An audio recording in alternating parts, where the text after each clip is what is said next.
Millions of people are going without dental care in England, according to BBC analysis of NHS figures.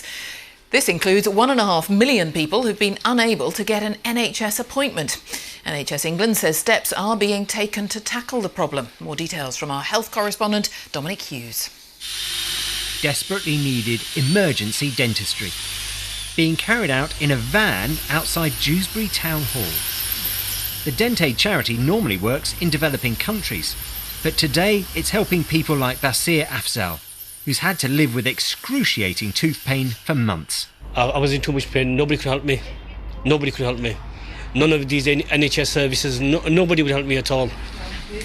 Basir is far from alone. Over the course of 2 days, staff saw 50 patients extracting 20 teeth that were causing pain.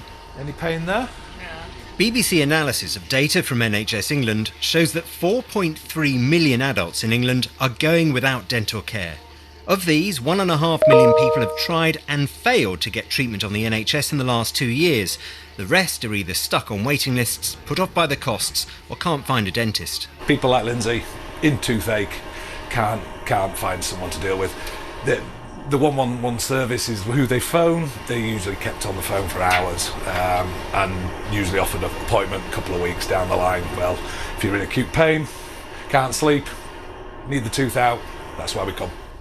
All day, this charity van has been busy seeing people who are in real pain because of tooth decay. But for all those patients, this is the only way they can access emergency NHS dental care here in Dewsbury.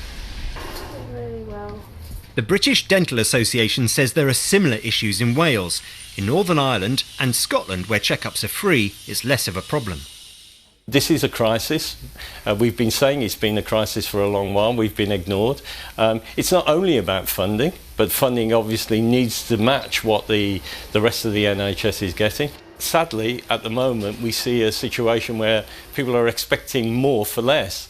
And really, we can't carry on like that. If we carry on with more for less, we will eventually see the complete demise of the NHS as far as dentistry goes. To bring your teeth together for me. But for many in Dewsbury, this kind of emergency treatment is all that's available. A charity filling the gaps left by the NHS. Dominic Hughes, BBC News, Dewsbury.